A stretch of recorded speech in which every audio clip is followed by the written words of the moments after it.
qui est en train de passer actuellement en live via la télévision TV La Foi en Jésus. Hello à tous nos téléspectateurs qui sont devant le petit écran. Merci à vous tous qui nous suivez aussi via le site internet www.tvlafoienjésus.com. Hello chers internautes, et merci aussi à tous nos auditeurs qui nous suivent à partir de la radio TV La Foi en Jésus. Dieu est merveilleux. Au travers des médias, sa parole qui déclare que cette bonne nouvelle sera prêchée dans le monde entier. Ensuite viendra la fin, est en train de s'accomplir. Là où peut-être nous ne pouvons pas arriver en bateau, en train ou en avion, mais par le canal des médias, l'internet, la télévision et la radio, Dieu nous permet aujourd'hui de pouvoir vous atteindre. Voilà, nous voulons passer un moment béni au travers de cette émission de Valmuka. Aujourd'hui, j'ai avec moi un éminent homme de Dieu qui va nous parler sur un sujet très important. Je voudrais d'abord faire juste une biographie sur sa personne. Il est marié et père de famille. Il est docteur dans le ministère. Il est diplômé à l'Université libre de Bruxelles, ULB, et aussi diplômé à la faculté universitaire de théologie de Bruxelles. Il est fondateur de l'école de formation et d'équipement pour le ministère FMI, parmi lesquels il est aussi l'un des professeurs de cette école, et il est aussi responsable de la communauté chrétienne de Saron, basée sur le continent européen et aussi sur le continent africain. Cette personne répond au nom du Docteur Emmanuel Kama, que je vous présente. Welcome, docteur. Welcome. Ravi de vous recevoir, docteur. Merci. Merci encore pour ce privilège que vous nous offrez d'être dans cette émission de Valmuka. Je garde encore un très très bon souvenir, docteur. Il y a cela 2 ans, j'étais invité dans une conférence en France où il fallait parler sur le réchauffement climatique. Et j'ai été étonné que vraiment, avec la parole de Dieu, tu as pu démontrer l'écologie.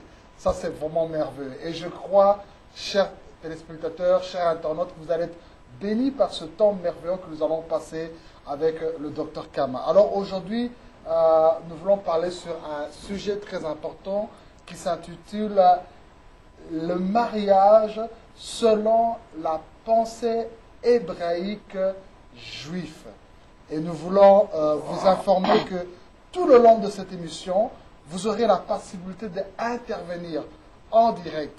Un numéro apparaîtra de temps en temps devant l'écran, mais je vais quand même le citer pour ceux qui nous suivent à partir de la radio, qui est le 0032 24 50 47 32. Et pour ceux qui nous appellent directement à partir de la Belgique, vous faites alors le 02 450 47 32. Donc ce numéro va apparaître de temps en temps devant l'écran et vous pourrez tout le long de l'émission intervenir pour poser vos questions, vos suggestions, vos remarques, et nous nous ferons une joie de pouvoir répondre à vos attentes. Alors, docteur Kama, il y a chaque vendredi, nous avons ces émissions de Valmuka et différents sujets sont partagés dans ce lieu.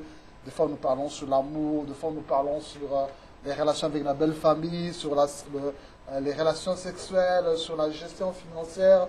Mais pourquoi, ou je dirais, comment vous avez ressenti de la part de Dieu ce fardeau, cette initiative de pouvoir parler sur le mariage selon la pensée hébraïque juive, alors que tant d'autres sujets auraient pu être développés aujourd'hui?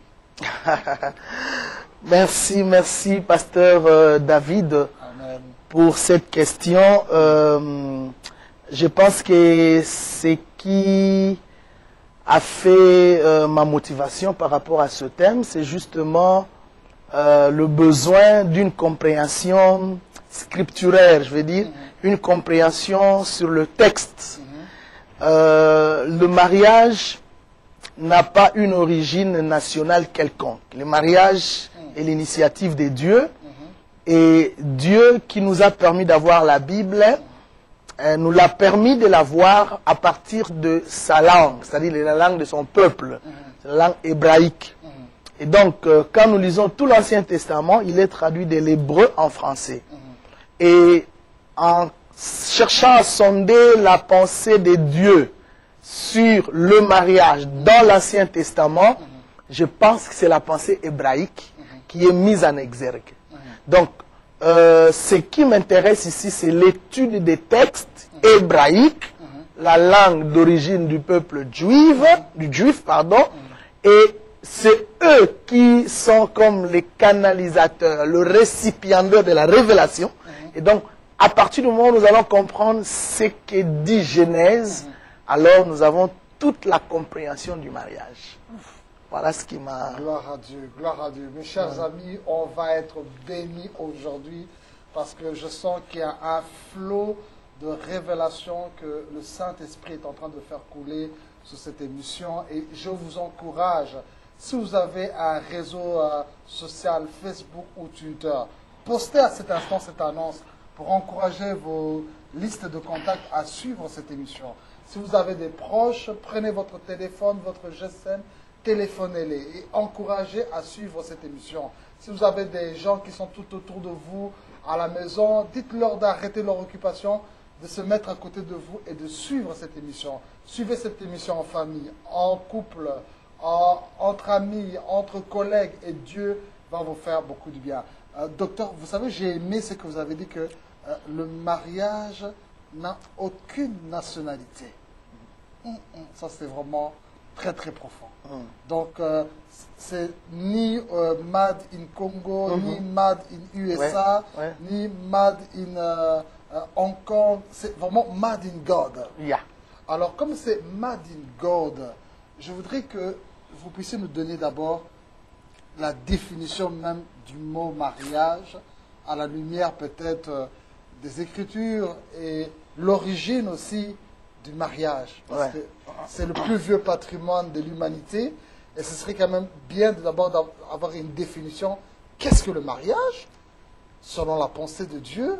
Et deuxièmement, quelle est l'origine? Comment le mariage a commencé? D'accord. Donc, merci pour la question, pasteur. Je commencerai par répondre à la deuxième question pour en venir enfin à la première, à la définition. Donc, je veux commencer par faire comprendre à nos téléspectateurs l'origine, je dirais l'origine biblique du mariage. Ce qui nous réunit ici, c'est la Bible, la parole de Dieu. L'origine biblique du mariage. Le mariage tire son origine dans le livre de Genèse. Et quand vous lisez ce livre de Genèse, nous avons deux récits de la création de l'homme. Le premier récit, c'est le plus vieux, c'est le plus ancien, je vais dire, c'est le récit du chapitre 2, à partir de verset 5, jusqu'à 24 par là. Et le deuxième récit, c'est celui qui va du chapitre 1er, verset 26, 27 par là. Donc ces deux récits se complètent. Il nous parle du mariage. Donc, le mariage a comme source, a comme origine Dieu. Mais comment Dieu a conçu le mariage? Je vais d'abord expliquer les textes, je l'ai dit. En fait, j'ai du mal à le dire et je dois le dire à tout prix. Nous lisons nos Bibles en français, mais très souvent nos traductions trahissent. Parce que, on l'a si bien dit, traduire, c'est aussi trahir. Oui, la pensée originale. Bon, par exemple, quand nous lisons Genèse chapitre 1er, verset 27, Dieu créa l'homme, il le créa à son image, il créa l'homme et la femme. Donc, ce seul verset a trois propositions différentes, trois pensées différentes. Dieu a créé l'homme. Les Français traduisent par l'homme. Mais le mot qui est placé là, en hébreu, c'est Adama. Adama, qui souvent aujourd'hui en français est traduit par Adam. Mais Adama, on dirait Dieu créa Adama. Adama, ce n'est pas l'homme. On ne peut pas traduire ça par l'homme. On doit le traduire par l'humain. Dieu a créé l'humain. Il le créa à son image. Il créa l'humain à son image. Parce que dans l'humain, il y a le mâle et la femelle. Dieu a créé le Adama qui est l'humain. Et puis, il a fait dormir l'humain, il tire la femme, il réveille l'homme. Les deux sont dans l'humain. Donc le mariage, maintenant j'ai défini, le mariage, c'est le retour de l'humain à la phase originale, avant la séparation. C'est pourquoi quand on lit dans le français, et il prit une côte. L'hébreu ne parle pas des côtes. L'hébreu parle du côté. C'est-à-dire Dieu fit endormir l'humain. Il tire les côtés de l'humain avec laquelle ou lequel il forma le Isha, la femme, en réveillant le Ish qui était endormi dans l'humain. Il permet à Ish de voir le Isha. Donc le mariage, c'est le retour. Voilà ma définition. C'est le retour de la phase originale avant la séparation. Tu sais que j'ai envie de prendre un bloc-notes et de mettre à écrire ces choses-là. C'est vraiment merveilleux, mes chers amis. Dieu. Avec Dieu, personne ne peut dire qu'il est un expert dans un domaine. Chaque jour, nous apprenons. Et vraiment, là, en tout cas, cette définition, docteur, m'a impacté d'une manière extraordinaire. Amen. Gloire à Dieu. Et vraiment, je voudrais encore dire à tous nos spectateurs qui nous suivent à cet instant que vous avez la possibilité de pouvoir intervenir tout le long de cette émission. Un numéro de téléphone est ouvert à votre disponibilité. S'il y a quelque chose qui est dit et que peut-être vous n'avez pas bien saisi le sens, vous pouvez téléphoner en prenant encore du temps pour mieux vous expliquer cela, parce que vous comprenez qu'il y a une dimension non seulement du logos ici, mais aussi du réma. Yes. Alors vraiment, sentez-vous à l'aise de téléphoner et vous allez recevoir la réponse à toutes vos questions. Et nous rappelons encore le numéro de téléphone qui est le 0032 pour ceux qui nous appellent de l'extérieur, 2 450 47 32. Et si vous êtes en Belgique, vous faites directement le 02 450 47 32. Et donc nous sommes en train de parler sur le mariage selon la pensée hébraïque juive. Merci docteur pour ce développement concernant l'origine du mariage qui nous a fait aboutir à la définition du mariage. Mais vous savez, quand j'ai fait les annonces de ce thème sur ce que le Seigneur vous a mis à cœur, beaucoup de gens se sont posés, mais on a l'habitude d'entendre un autre sujet, mais ce sujet paraît un peu trop théologique, trop, je ne dirais pas eschatologique, donc trop de termes hébraïques et tout ceci. Maintenant, pour un couple moderne maintenant qui vit en ce siècle présent, où il y a la technologie, où il y a tant de choses, de manière pratique, quel est l'apport de ce sujet? De comprendre que la pensée du mariage, de comprendre qu'est-ce que le mariage selon la pensée hébraïque juive. Quel apport cette pensée peut apporter aujourd'hui pour les couples de notre siècle? Oui, merci beaucoup pour la question. Elle est fondamentale. Je crois que il est tout à fait raisonnable que nos téléspectateurs, nos frères, nos sœurs qui nous suivent, arrivent à comprendre que l'idée qui était derrière ce thème était que quand nous vivons le mariage, nous vivons une unité parfaite voulue par Dieu. Et cette unité parfaite voulue par Dieu, nous l'avons non par des termes que nous lisons en français, mais par des termes d'origine juive, hébraïque, c'est-à-dire là où la Bible nous a été donnée, nous a été communiquée. Alors, le souci le plus important, c'est que à travers ces thèmes, chacun de ceux qui nous suivent arrive à comprendre que le mariage n'est pas une initiative d'un homme, ni d'une nation, mais de Dieu qui nous l'a expliqué par des termes propres à lui. Il crée l'homme, il le sépare, l'autre regarde son vis-à-vis et il le remet ensemble, il dit que rien ne vous sépare. Donc, pour nous, nous comprenons qu'il y a une notion de l'inséparabilité dans ce mariage. Voilà les soucis que j'ai derrière ces thèmes. Docteur, que Dieu te bénisse pour cette révélation, c'est très fort. Dieu crée l'homme. Dans cet homme, il y a un côté mâle, un côté femelle. Il les sépare et le remet dans le mariage, dans le lien du mariage. Et là, il dit que soyez bénis, féconds, multipliez, remplissez la terre. Dieu les a investis. Et que l'homme ne sépare pas ce que Dieu a joint. Wow. Voilà. Et c'est ça le souci important que nous voulons communiquer à nos téléspectateurs qui nous suivent. Wow. Amen. Et comprendre que les mariages, ce n'est pas moi je veux, oui, mais c'est Dieu qui l'a voulu et qui nous l'a donné comme don. Et donc nous allons le vivre et en jouir toute la durée de notre existence.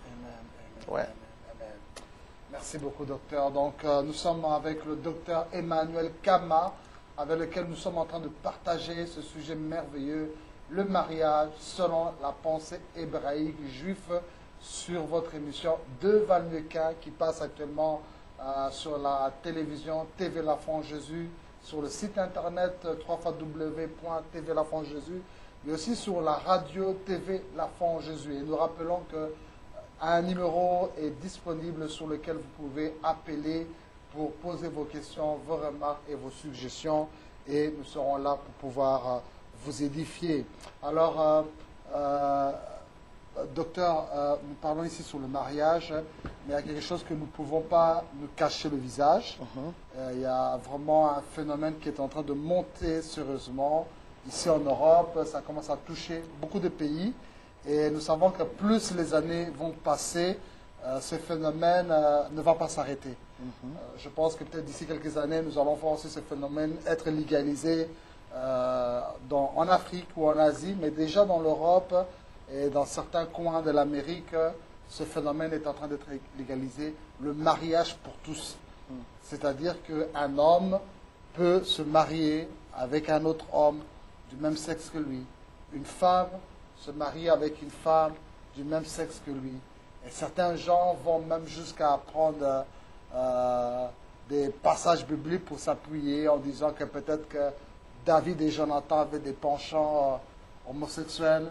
Certains films même commencent à faire que Jésus et ses disciples avaient des relations homosexuelles. Et avec toutes ces pensées erronées, nous voyons qu'une grande déroute s'est faite.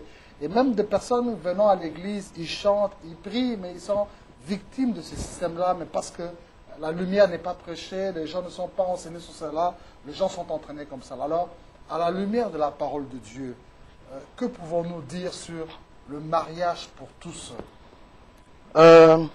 J'ai déjà donné une partie de la réponse à cette question, mais je veux en revenir. Et cette fois-ci, je lis le texte et j'aimerais aussi que mes téléspectateurs me suivent avec leur Bible s'ils en ont. Genèse chapitre 1er, verset 27. Dieu créa l'homme à son image. Il le créa à l'image de Dieu. Il créa l'homme et la femme. J'ai dit que ce texte est pour moi très fondamental et c'est la clé qui peut nous aider à repousser les adeptes ou la théorie ou l'idéologie du mariage pour tous. Qu'est-ce qu'il dit ici? Suivez bien mes amis, vous qui me suivez. Nous avons 3 propositions et dans chacune de ces propositions, il y a le sujet, le verbe et le complément. Suivez-moi. La première proposition, Dieu créa l'homme à son image. Il y a le sujet qui est Dieu, il y a le verbe bara, créer, en français, et l'homme, le complément, à son image. Virgule. Il le créa à l'image de Dieu. Il, le pronom personnel, il remplace Dieu. Le créa l'homme à l'image, à son image, donc à l'image de Dieu. Il créa l'homme et la femme. Vous voyez? Je lis comme ça en français. Mais la traduction hébraïque me dit ceci. Dieu créa l'être humain à son image. À la place de l'homme, c'est Adama. L'être humain à son image.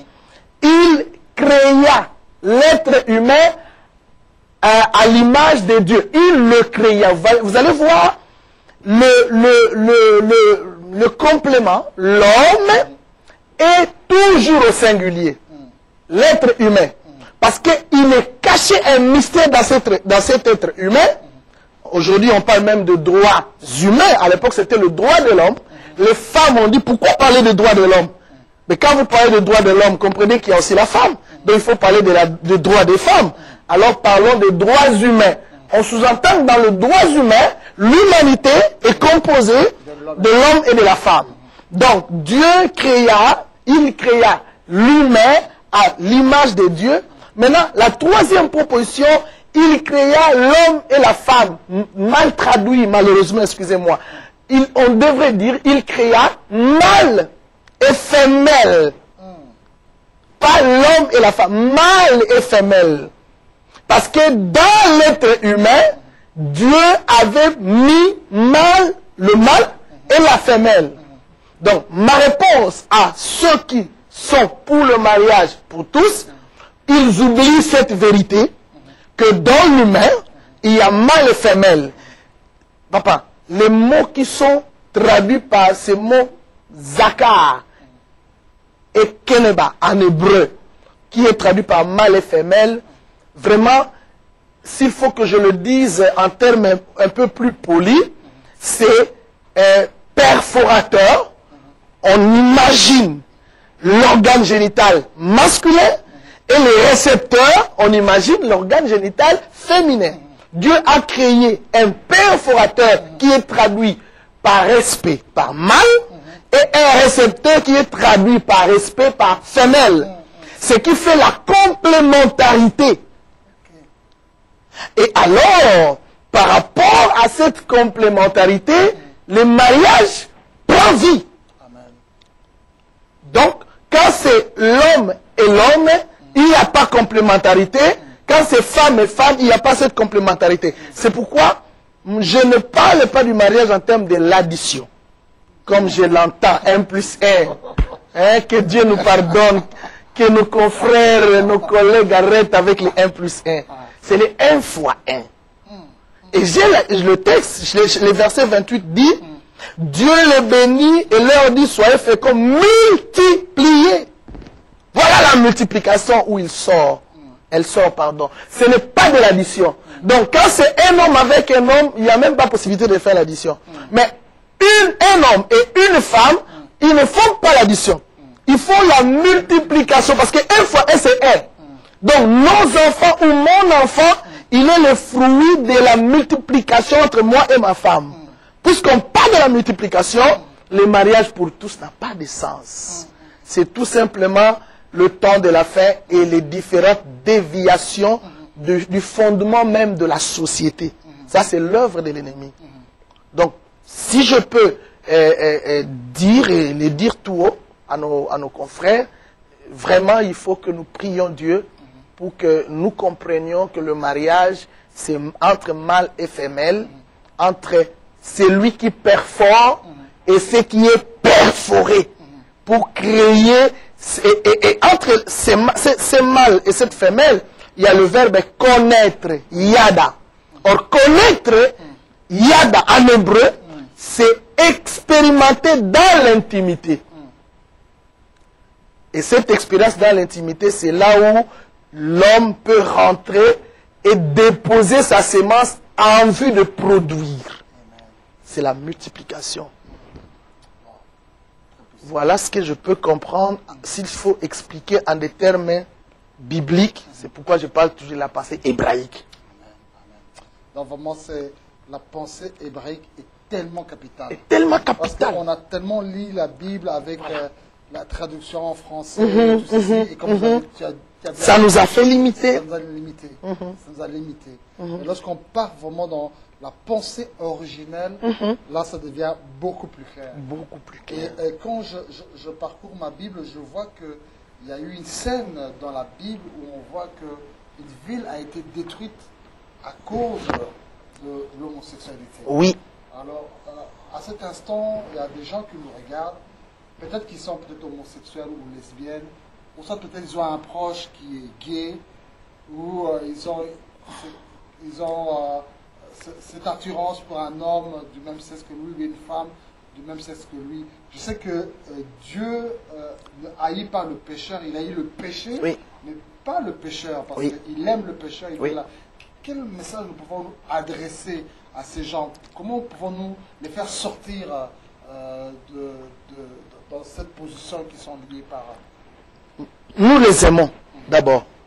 Nous aimons tous nos confrères homosexuels de tout cœur et de l'amour du Seigneur. Ce que nous haïssons, c'est l'homosexualité. Pas les homosexuels, mais l'homosexualité en tant qu'acte pratique. Vous comprenez? Pourquoi? Parce que c'est contre nature. Qu'est-ce que signifie acte contre nature? La nature veut mâle et femelle. Celui qui perfore et ce qui est perforé. Celui qui perfore et ce qui est perforé. Celui qui dépose et celui qui reçoit. Donc, si il n'y a pas l'union entre celui qui dépose et celle qui reçoit, pour favoriser la multiplication, on est dans les contre-natures. Et vivre dans une nature opposée, c'est péché. Je suis désolé. C'est péché. Je suis désolé. Voilà, donc le message est très clair pour vous qui nous suivez à cet instant. Dieu est contre l'homosexualité. Dieu est contre le mariage pour tous. Mais Dieu vous aime tel que là où vous êtes. Si vous vous tournez vers lui, confessez vos péchés, il peut vous pardonner. Il peut revenir vers lui. Et de la même manière que nous sommes en train, au travers de la parole de Dieu, de retourner à la pensée originale, Dieu peut aussi changer cette nature qui a été corrompue par le diable en vous pour la ramener à la nature initiale qu'il avait fait de créer l'homme à son image. C'est possible que vous puissiez, en tant qu'homme, pouvoir aimer une femme. C'est possible en tant que femme que vous puissiez aimer un homme. Tout dépend seulement d'ouvrir votre cœur au Seigneur et vous donner votre vie à Dieu. Le Seigneur fera ce changement. Même la nature elle-même nous enseigne, nous n'avons jamais vu un chien mâle s'accoupler avec un autre chien mâle. C'est toujours un chien mâle avec une femelle qui est une chienne. Ou un cheval mâle avec un cheval femelle. Alors si les animaux ne s'opposent pas à ce que Dieu a établi, pourquoi nous qui sommes sa nature, qui sommes ses enfants, nous nous opposons à l'homme? Vraiment, moi, Dieu vous lance un appel à vous qui êtes dans ces choses-là.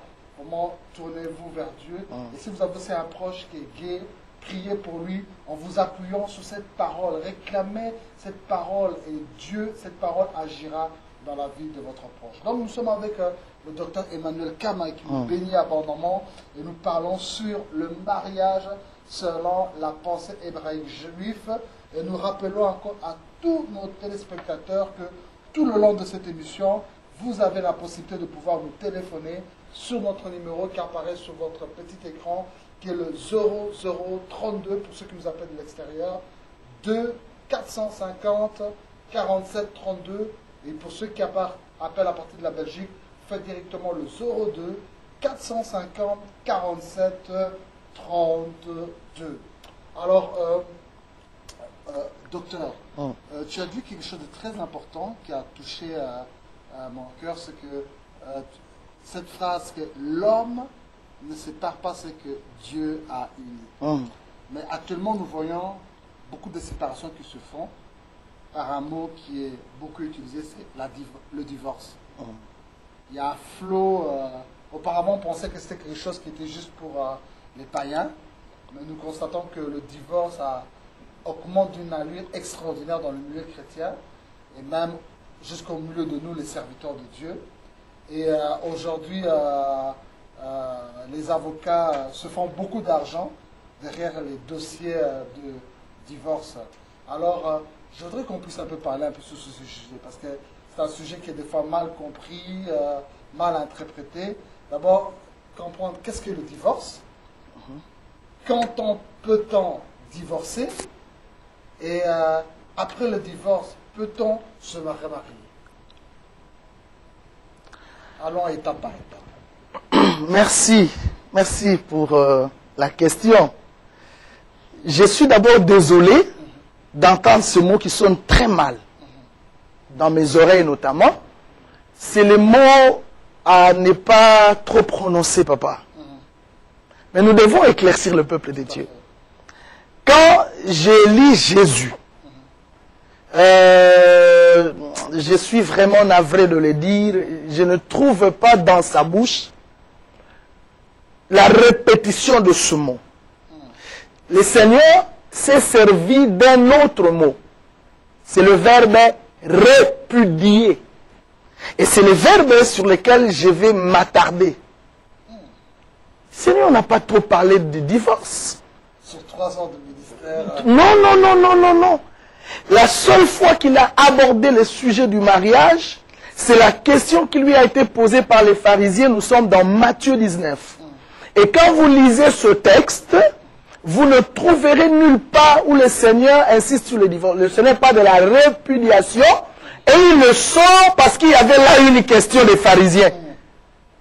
Voyez le problème. Et le verbe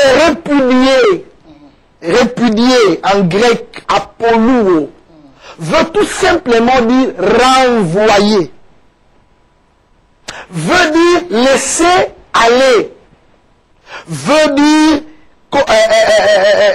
libérer. Mais Jésus n'a pas dit détruire. Jésus a dit libérer. Mais je peux libérer pour des aspects disciplinaires.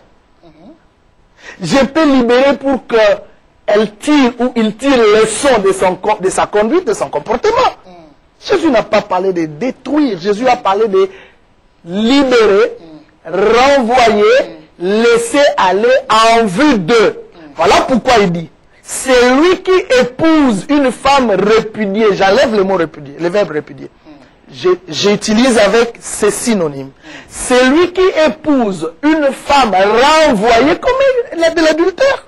Parce qu'elle n'a été que renvoyée. Jésus n'a pas parlé de divorce. Elle n'a été que renvoyée dans l'idée de la réconciliation. C'est-à-dire qu'une période où... Une période de préparation, de recyclage, de voilà, en vue de la réconciliation. Donnez-moi le texte. Jésus n'a pas parlé du divorce. Il a parlé de la répudiation. Parce que ça sonne mal que le Seigneur... fort, docteur, parce que là, quand tu es en train de parler... C'est pourquoi j'ai parlé de la pensée juive. Je suis dans la pensée juive. Parce que là, beaucoup de gens qui nous suivent et qui vivent avec ce mot que le Seigneur n'aime pas, divorce, ne se retrouvent plus. Beaucoup de gens se ressentent maintenant disqualifiés par rapport à ce mot que tu viens de penser. Et la question, quand est-ce qu'il faut-il répudier? On ne peut pas répudier parce qu'elle est sorcière. Avant que tu la maries, tu ne savais pas qu'elle était sorcière. On ne peut pas la répudier parce que le mot qui est traduit par infidélité, par exemple chez Louis II, c'est le mot grec porneia, dont la racine est pornographie. Et porneia veut tout simplement, je dis tout simplement dire acte de la prostitution. Donc, l'infidélité peut aussi être traduite comme union illégale. C'est-à-dire, je suis légalisé avec mon épouse, je vais légaliser, enfin vivre illégalement avec d'autres. Et pornéa, c'est lorsque on va avec plusieurs autres conjoints en dehors de son épouse. On vit de la prostitution. C'est là que le Seigneur parle de renvoyer. Et parce qu'il dit sauf pour l'infidélité. Sauf pour l'infidélité. Et c'est Paul qui a complété le Seigneur en disant, aussi longtemps que les deux personnes sont en vie, mari et femme, la loi de l'alliance qui les liait dans le mariage est en vie. Et cette loi devient caduque qu'à la mort de l'un des conjoints. C'est-à-dire, Paul complète Jésus pour dire, si je répudie, je ne peux, moi, ni épouser la femme répudiée, ni aller devenir le mari d'une autre femme. Sinon, on m'appelle adultère. Et donc, pour que je ne sois pas appelé adultère, soit je me réconcilie avec mon épouse, soit je reste comme ça. En attendant qu'elle meure. Ou qu'il meure. Docteur, c'est très très profond ce que tu es en train de dire ici. Si on peut vraiment aller mollo. Oui. Parce que je sais qu'il y a beaucoup de cœurs qui sont en train de battre à cet instant. Il y a beaucoup des connaissances qui sont en train de se remettre en question. Parce qu'ils ont peut-être été enseignés pendant plusieurs années sur certaines choses. Mais si vraiment tu peux parler, parce que nous savons qu'actuellement, dans nos églises, parmi nos familles, nous savons, parmi nos collègues, comment cette vague de ce mot divorce qui est fait, et beaucoup de gens maintenant présentent des papiers, je suis divorcé légalement, je me suis remarié, tout ceci, mais vraiment si tu peux encore, vraiment de manière pratique, aller vraiment étape pour que les gens soient vraiment éclairés sur ce sujet-là. Alors je pense qu'il faut qu'on lise le texte. Hein? Le texte est clair. Je prends Matthieu chapitre 19. Je commence à partir du verset 3e. Les pharisiens l'abordèrent et dirent, pour l'éprouver. D'abord, la motivation était pas bonne. Est-il permis à un homme de répudier sa femme pour un motif quelconque? Soulignez-moi, si vous avez un stylo, s'il vous plaît, le verbe répudier, qui est différent du verbe divorcer dans sa racine grecque. C'est vraiment deux choses différentes. Il répondit, n'avez-vous pas lu que le Créateur au commencement... Ah, yes. On revient à Genèse. Au commencement, fit l'homme et la femme, et qu'il dit? C'est pourquoi l'homme quittera son père et sa mère, s'attachera à sa femme, et les deux deviendront une seule chair. Ainsi, ils ne sont plus deux, mais ils sont une seule chair, que l'homme, donc, ne sépare pas ce que Dieu a joué. Donc, Jésus a répondu à la question, impose tout. Et les pharisiens poussèrent plus loin dans leur exaspération, justement pour continuer à l'éprouver. Voilà la seconde question. Alors, pourquoi donc, lui dirent-ils, Moïse a-t-il prescrit de donner à la femme une lettre de divorce et de la répudier? Il y a maintenant deux choses. Une lettre de divorce et de la répudier. Qui a fait ça? C'est Moïse. Et Jésus, en répondant, il n'a même pas fait cas du divorce. Il rentre dans la répudiation. Je lis. Il leur répondit, c'est à cause de la dureté de votre cœur que Moïse vous a permis de répudier vos femmes, pas de divorcer. Au commencement, il n'en était pas. Dans la bouche de Jésus, il n'est pas sorti le mot divorce comme substantif, le verbe divorcer comme verbe. Nulle part. Il continue. Au commencement, il n'en était pas ainsi, mais je vous l'ai dit. C'est lui qui répudie sa femme. Sauf pour le pornéia. La prostitution. Il dit, et qui en épouse une autre, commet un adultère. Cela veut dire quoi, mes chers téléspectateurs? Quand je trouve que ma femme s'est méconduite dans la prostitution, j'ai dit, bon, je vais suivre le texte, il faut que je la répudie. Tu peux la renvoyer. Tu en as les possibilités. Mais en renvoyant ton épouse, tu n'as pas le droit. Tu n'as pas le droit, la possibilité d'en épouser une autre. Sinon, la Bible t'appelle adultère. Tu peux me poser la question, mais pourquoi? Alors, mais c'est Paul, comme je l'ai dit, qui a maintenant complété Jésus. Paul a dit, Romains 7, Romains chapitre 7, à partir du 3e verset,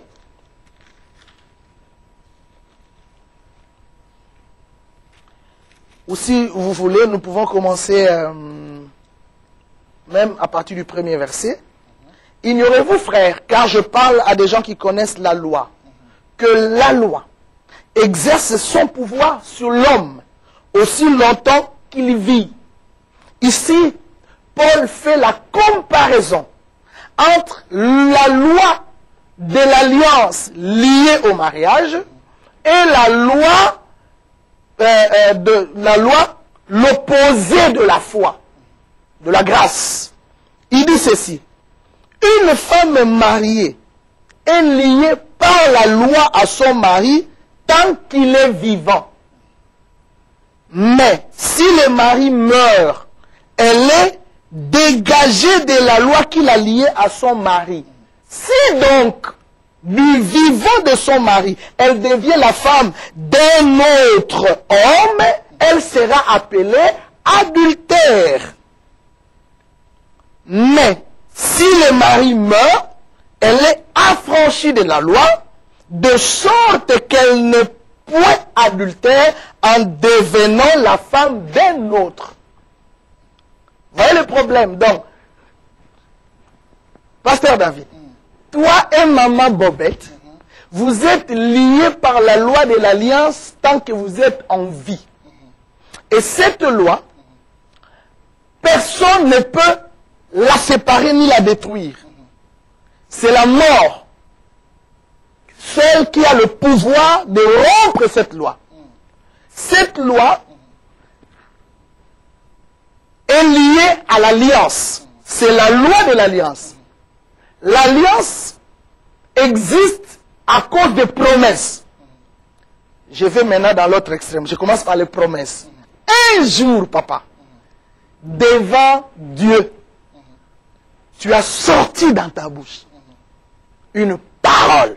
Cette parole, vis-à-vis de ton épouse, t'a lié. C'est une promesse qui a généré une alliance, qui a donné vie à la loi. Maintenant, si tu veux te divorcer, il faut briser la loi, briser l'alliance, briser les promesses. Or, tu ne peux pas briser les promesses parce que ce qui est lié sur la terre est lié dans les cieux. Qu'est-ce qui peut t'aider à briser la loi? C'est la mort. Tant que tu n'es pas mort, tu ne peux pas briser la loi. Paul l'a aussi expliqué chez les Corinthiens. 1 Corinthiens 7, rapidement.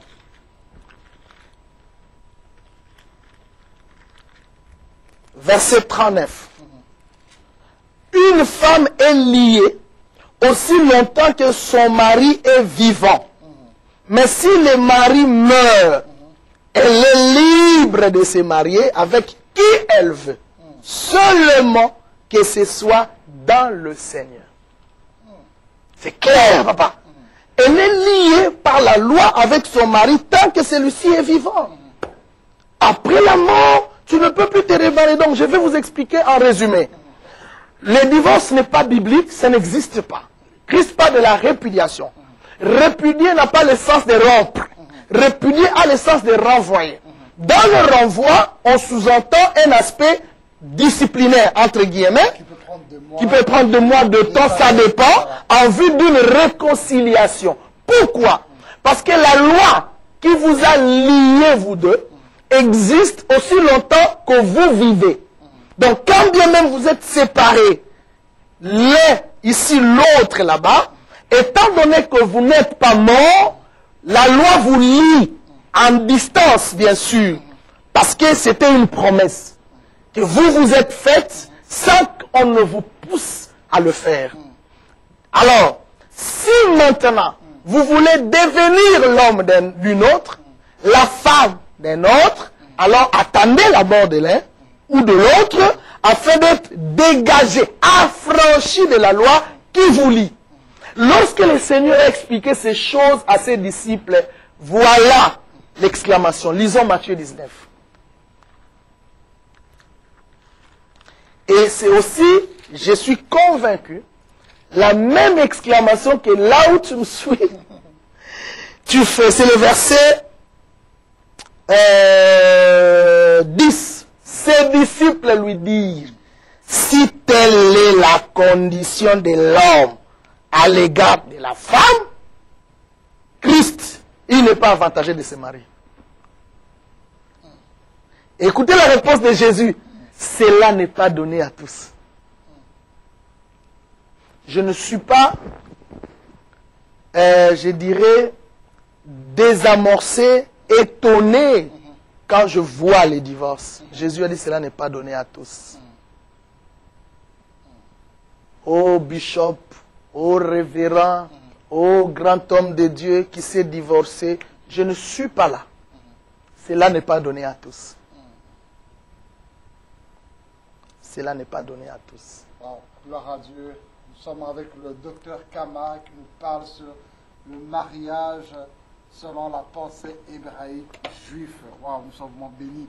Mais docteur Kama, il y a juste dans ce que tu disais que être répudié, c'est-à-dire que renvoyer la personne pour un temps de recyclage en vue d'une construction, cela peut prendre des semaines, des mois et même des années. Mais maintenant, pour des cas où des gens où la reconstruction n'est plus possible, que peut-on, parce qu'il y a des gens qui nous suivent aujourd'hui qui ont tout fait, mais la reconstruction vraiment est inévitable, c'est plus possible que de reconstruire quelque chose. Et pour les personnes qui se remarient, est-ce que sont-ils en tort ou quoi? Parce que beaucoup de gens maintenant peuvent se poser des questions de est-ce qu'avec l'homme que je vis, c'est pas l'homme de ma vie parce que je me suis marié et j'avais... Ouais. Vous savez, cette question peut demander des séminaires, des conférences, parce que ce n'est pas en des minutes, au risque d'être mal pris ou mal compris. Ce que je peux dire, c'est que d'abord les textes sont là. Maintenant, il faut étudier, je dirais, cas par cas, sur le plan éthique. Cela ne ressort pas de moi. Cela ressort de la volonté souveraine de Dieu.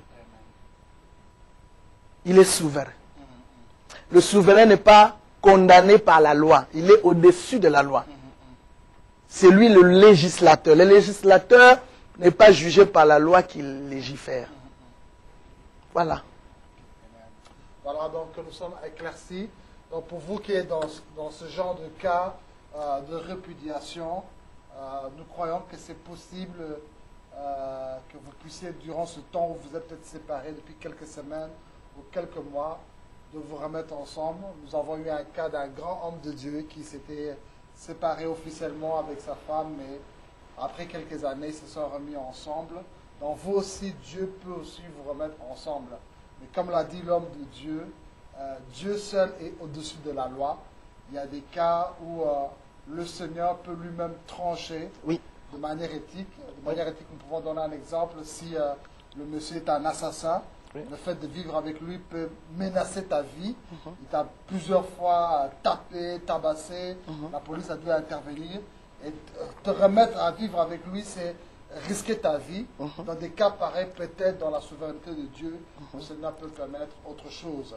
Mais Dieu voulant, nous aurons encore l'occasion, même dans des prochaines émissions, de faire revenir encore le docteur Kama pour pouvoir approfondir ce genre de sujet. Alors il y a aussi une autre chose, docteur Kama, qui bouge aussi, c'est concernant la polygamie. Parce que ce qui fait très mal, c'est non seulement les païens vivent dans la polygamie, mais nous avons même des leaders des églises qui défendent la polygamie, en se basant que non, Abraham avait plusieurs femmes, en disant moi j'ai l'onction de Salomon pour avoir 1000 femmes. Alors, que pouvons-nous dire à la lumière de la parole de Dieu? Parce que des fois, on veut parler à des gens, les faire sortir de cela, mais ils se réfèrent, mais dans la Bible, vous avez des cas comme cela. Vous appelez tel le père de la foi, mais lui-même il était ceci. Vous appelez tel qui était l'homme le plus riche, mais lui-même était ceci. Vous appelez tel qui était l'homme selon le cœur de Dieu, mais lui-même était ceci. Alors maintenant, on manque même des mots pour pouvoir aider ces gens. Aujourd'hui, je vais avoir des mots pour aider ces gens. Amen. Come on. Yes. Chers téléspectateurs et vous, mes frères, confrères qui vivez dans la polygamie, j'ai une leçon, si vous voulez. J'ai une leçon à vous apprendre à propos de cette vice qu'est la polygamie. Pour me comprendre, je voudrais commencer d'abord par subdiviser la Bible en 3 étapes. Tu sais, je regrette, il fallait qu'on ait le tableau. Bon, prochainement, je pense qu'au niveau de technique de la télévision, ouais, à fur et à mesure que nous sommes en train d'améliorer le Amen, système, que Dieu soit loué. Nous aurons des projections qui vont passer directement devant les... Oui, c'est fantastique. À la prochaine fois, ça va beaucoup nous aider. Donc, je subdivise la Bible en 3 parties. Suivez-moi bien.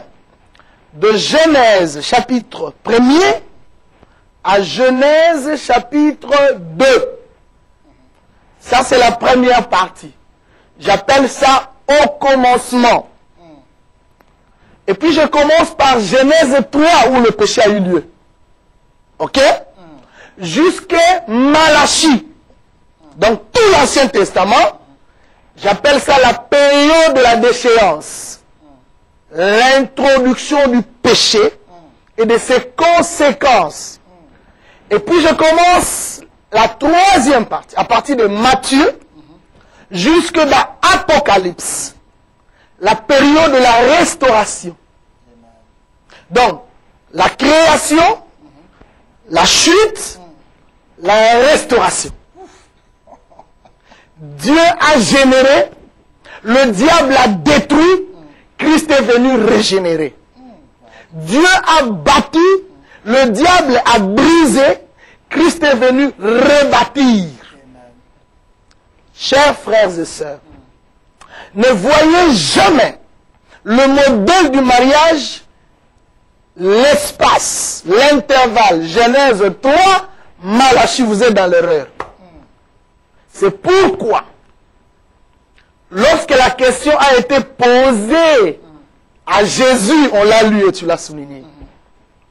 On a parlé de Moïse. Mais Moïse est situé à la période entre Genèse 3 et Malachie. Vous me parlez d'Abraham, il est dans cette période de la déchéance. Vous me parlez de David, je suis désolé. Mon unité de mesure n'est pas David. J'imiterai qui? Jésus, pas David. Pas Abraham. Enfin, ils étaient sous la loi, moi je suis sous la grâce. Amen. Écoutez, c'est à partir de Genèse, de Matthieu, le début de la restauration, et la réponse de Jésus, il a sauté la période de la déchéance pour retourner au commencement. Genèse 1 et 2. C'est là le modèle typique du mariage. Pas Genèse 3 jusqu'à Malachie. Vous n'avez aucun texte, frères et sœurs, dans l'amour du Seigneur, à brandir pour défendre cette thèse de la polygamie. Genèse 1 et 2, le mariage est monogamique. Matthieu, jusque-là, c'est monogamique. D'ailleurs, la métaphore utilisée par Paul au sujet du mariage, c'est la relation Christ et l'Église. L'Église n'est pas deux, l'Église c'est un corps. C'est un. Une, je vais dire. Et Christ, il est un. Donc c'est l'union et c'est fini. Jésus n'est pas une prostituée pour aller prendre d'autres femmes en dehors de l'Église. Non. Donc ça c'est le modèle. Voilà la réponse. Ne lisez pas la Bible pour revendiquer quelque thèse soit-elle au sujet du mariage entre Genèse 3 et Malachie. Vous êtes dans la fausse route. My God, my God. Ça, c'est la réponse à tous nos amis qui nous suivent. Cette partie de Genèse 3 jusqu'à Malachie. C'est la période de la déchéance. Christ est le restaurateur. Merci, merci, merci, merci. Vraiment, nous sommes bénis, chers téléspectateurs, par l'intervention du docteur Kama sur le mariage selon la pensée hébraïque juive. Et le Saint-Esprit, au travers de sa parole, nous a éclairés et nous a permis de nous repositionner pour comprendre le véritable concept de Dieu concernant le mariage. Docteur Kama, nous sommes en train d'avancer rapidement vers la fin de notre émission, mais je voudrais savoir quel est le dernier mot par rapport à ce sujet que tu voudrais adresser à toutes les personnes qui nous suivent. Merci, papa. Je voudrais d'abord vous remercier et vous bénir. Amen. Et bénir l'émission. Amen. Parce qu'on a besoin des initiatives comme celle-ci. Le peuple a besoin de recevoir de l'instruction à distance. Yes. Et vraiment, surtout dans le domaine du mariage qui est aussi problématique. Je vous en remercie. Et le dernier mot, les messages que je voudrais communiquer à nos téléspectateurs, c'est que nous avons besoin d'une relecture des textes. Amen. Je pense qu'on a des pasteurs, on a des apôtres, des prophètes. L'Église a aussi besoin des docteurs. Des docteurs qui expliquent le texte et qui balaient l'ignorance. Et s'ils sont là, bien que Jacques dit qu'ils ne soient pas nombreux qui se mettent à enseigner, mais s'ils sont là, l'Église sera éclairée sur bien de points. Alors mon dernier mot, je vous encourage à continuer de suivre cette émission. Ne manquez pas tous les rendez-vous de cette émission parce que vous ne faites qu'ajouter quelque chose sur votre connaissance. Et aussi, lisez, relisez, étudiez le texte, la Bible que Dieu nous a donné pour notre salut. Que Dieu vous bénisse. Amen. Merci beaucoup, docteur. On a été fortement bénis. Nous voulons prendre un moment merveilleux encore pour prier avec vous. Tout le long de ce message, la parole nous a ramené toujours au commencement. Retourner vers l'origine, retourner vers Dieu. Et aujourd'hui, je crois que des personnes doivent se retourner auprès du Seigneur.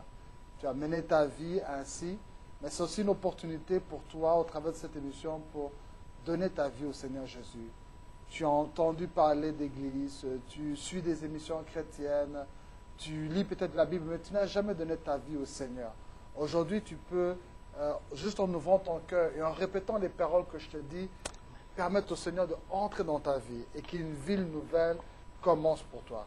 Et aussi pour toutes les personnes aussi qui étaient des chrétiens fervents, mais qui ont rétrogradé dans leur foi par toutes sortes de circonstances, c'est possible encore aujourd'hui de revenir vers le Seigneur comme un enfant prodigue, de rentrer dans la maison de votre Père et le Seigneur vous accueillera les bras ouverts et une grande fête sera célébrée dans le ciel en votre honneur. Je voudrais prier avec vous à cet instant.